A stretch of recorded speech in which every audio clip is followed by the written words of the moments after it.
I'm Joe Rockey, and before we begin this episode of Father and Joe, I invite everyone to give us some feedback. In episode 383 and 384, we gave specific drills that you can implement in your life. What we are asking is, can you give us feedback upon implementing them and sending us the results to fatherandjoe@gmail.com. Thank you very much. And here is this upcoming episode. Hello and welcome to another episode of Father and Joe. I am Joe Rockey here with Father Boniface Hicks. And to let all the audience know, as Father already does know, is that my wife is expecting her second here. And there's a lot of great optimism and greatness that comes along with that.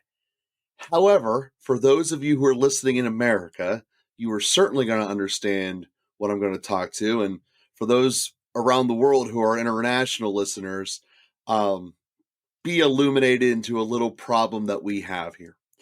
In general, if you are a company that makes a certain amount of money, you are kind of run by lawyers.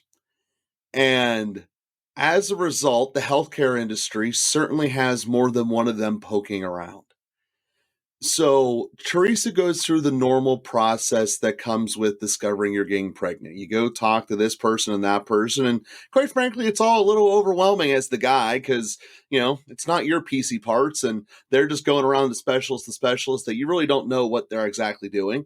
You already know that she's pregnant, and they're just reconfirming what you already know. But okay, cool, that's part of the process, whatever. So along the way, they end up getting on a regular monthly routine. Every month, you go in to get the doctor. Well, we get a letter about a week or so after one of her appointments. So now we have to wait 3 to 4 more weeks until you go in and see the person again. And in retrospect, it's definitely written by a lawyer.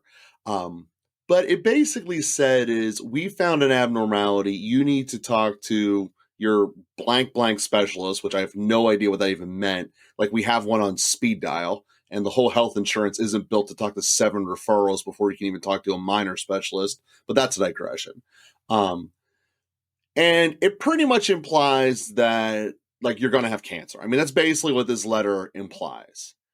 So for that 3 weeks between getting said letter and till we went to see her next doctor, who would be able to push us up the corporate bureaucratic ladder that is the American health system, there's this whole thought that I have. My grandparents had to make the decision with one of their kids about which one gets to live, either the mother or the child. And, for 2.5, 3 weeks, that is going on inside my head about what it is that I would do in said situation if that's the ultimatum that's ultimately thrown upon me. So I bring this up not just to complain about lawyers, because when we actually get to the doctor, not only does that one say, oh, there's never going to happen. I mean, that's less than 0.001%. Like, it's a complete non-issue. So, I feel like I went through like a lot of different wrong emotions there, between, first off, worrying for 3 weeks. I'm not totally sure I'm proud of that emotion. But then I have the relief, like, okay, cool.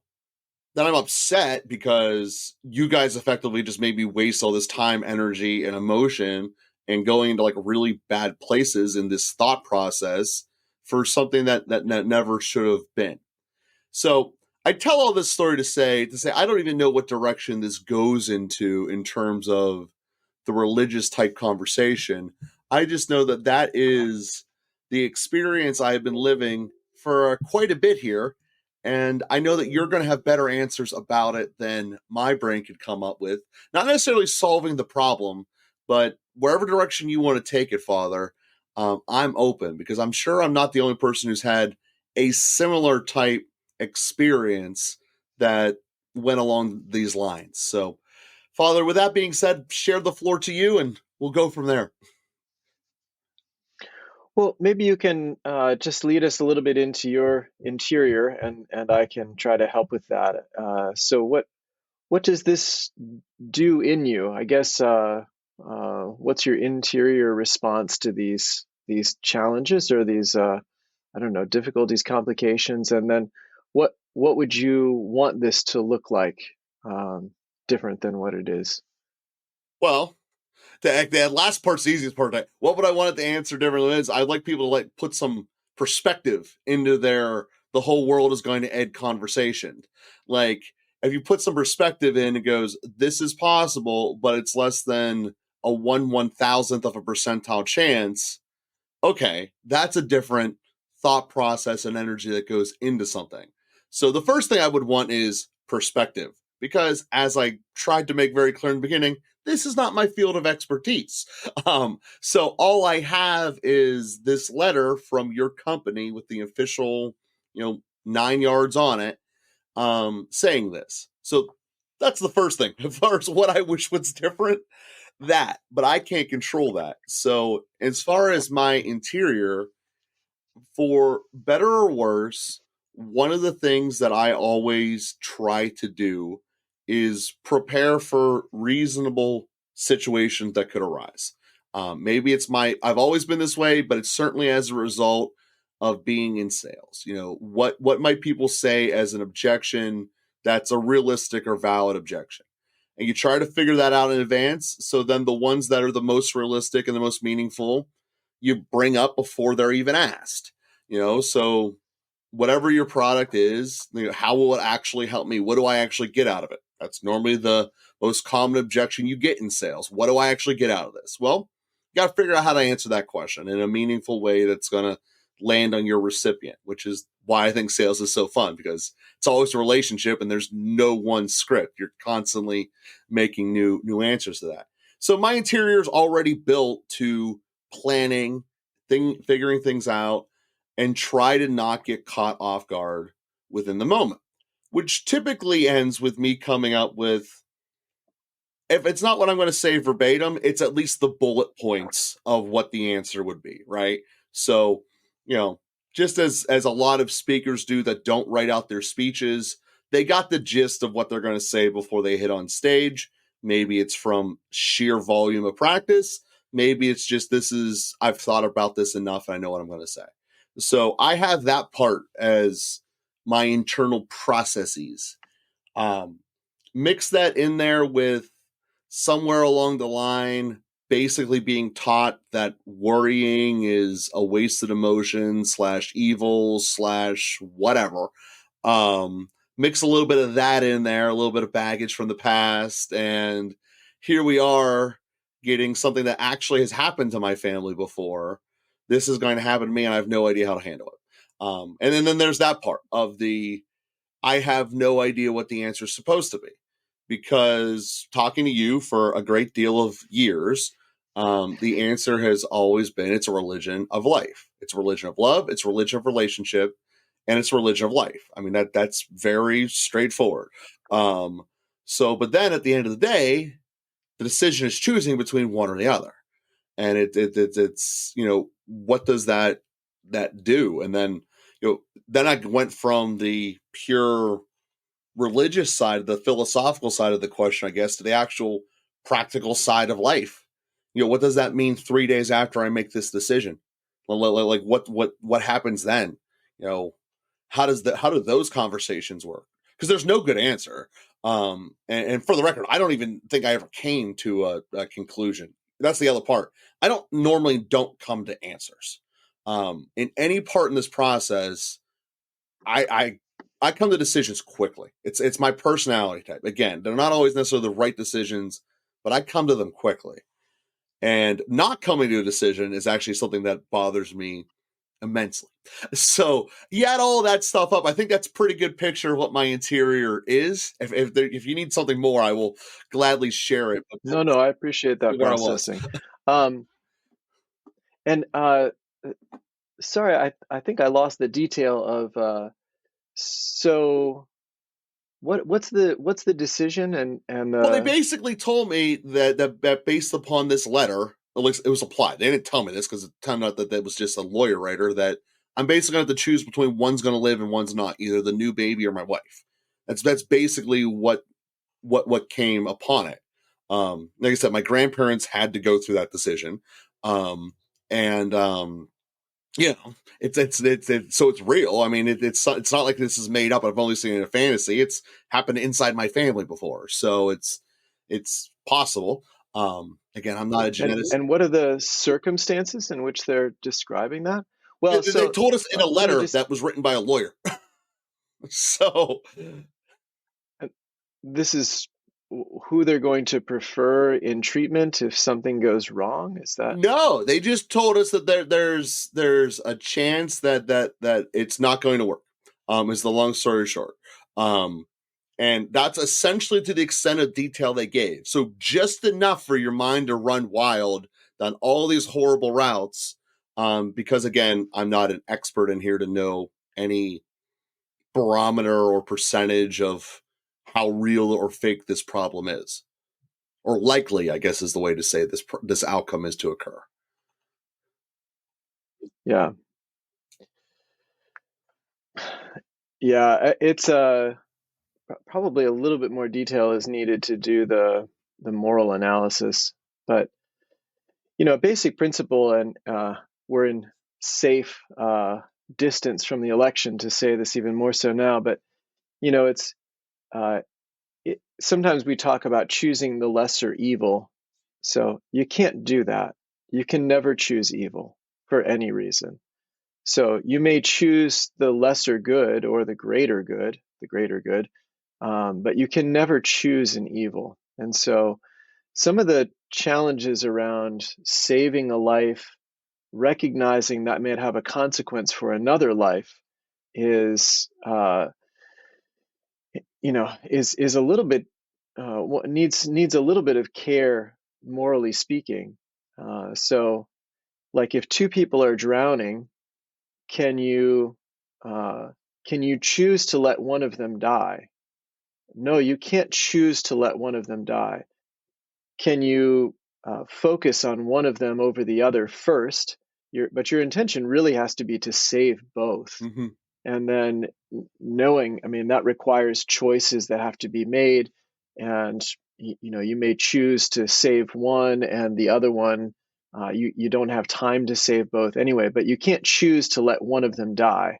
That's never a moral choice. And so, yeah, so I sort of wonder what the circumstance is that they're imagining with this letter. That so another thing is you can't uh, if saving one required pushing the other under. If two people are drowning, Mm-hmm.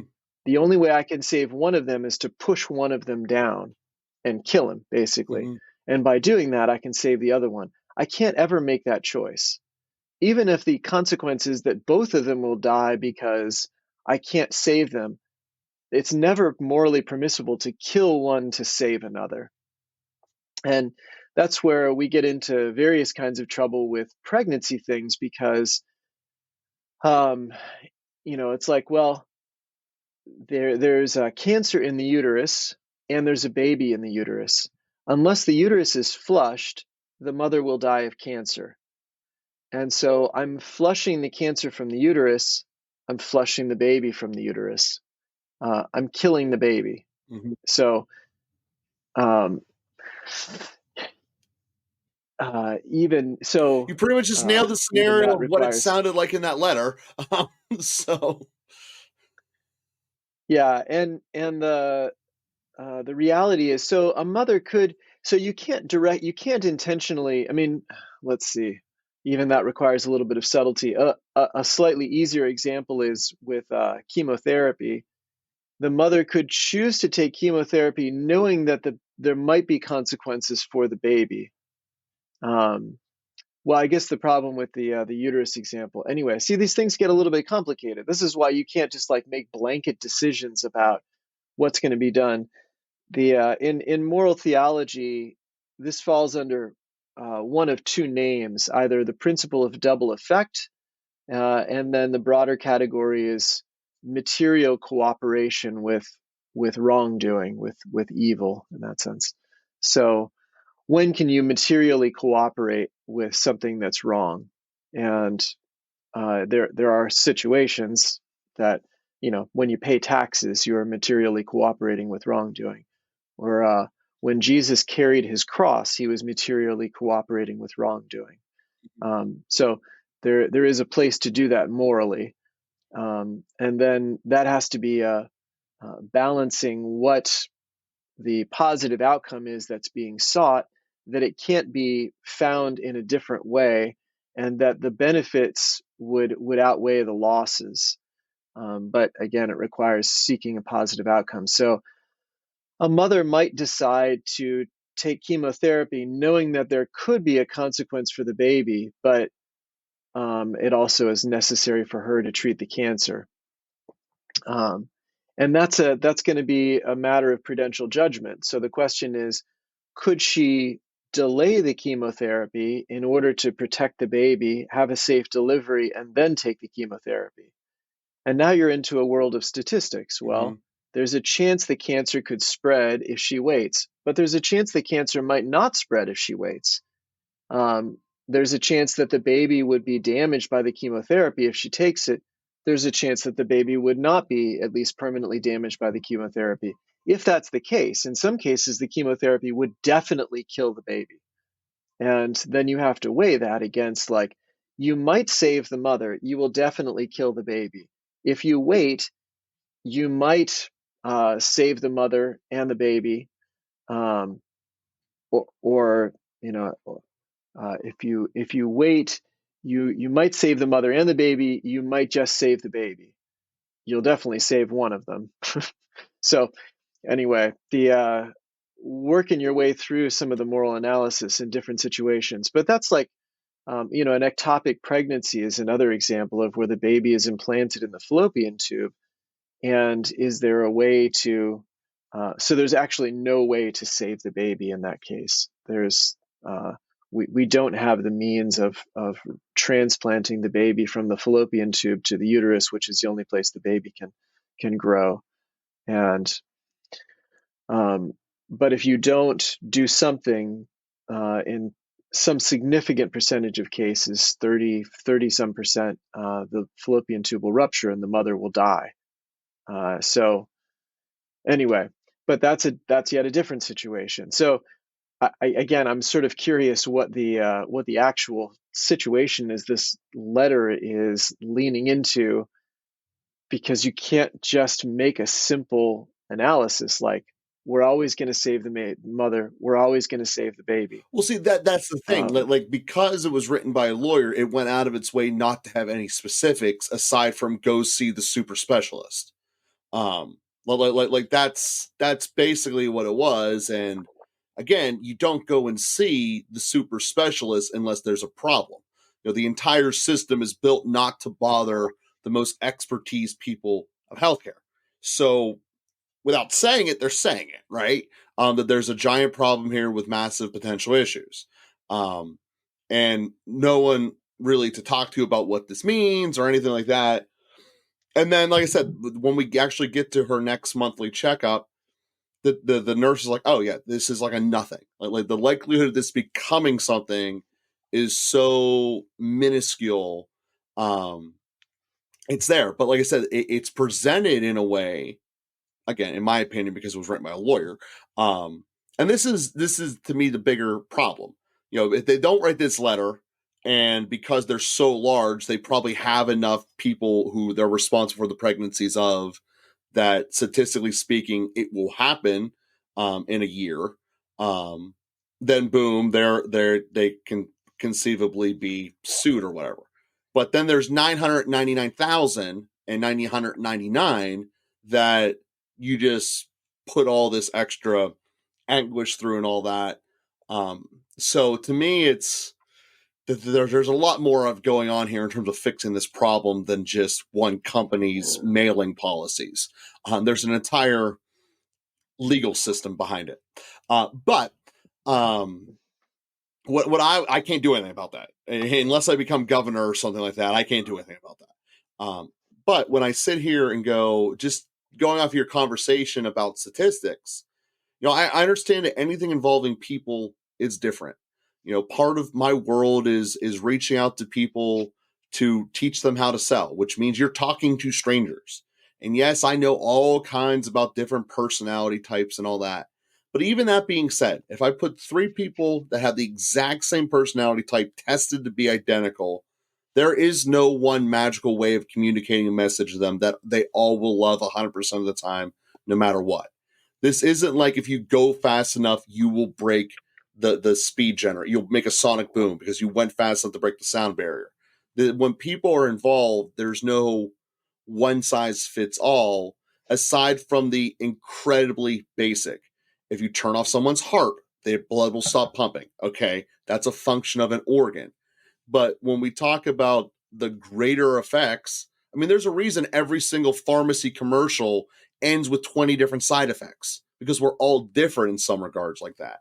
So, I add this all up to say, from my internal process, I have no idea, like if it was right. Like I said, at the end of the day, I don't even know if going through what I went through. Obviously, I wouldn't want someone else to go through it, but I don't know if the way that I handled it, addressed it was right, fair, proper, sinful, amoral. I have no idea what this was. I just know that I went through a lot of thought process, a lot of thinking that never came to a conclusion.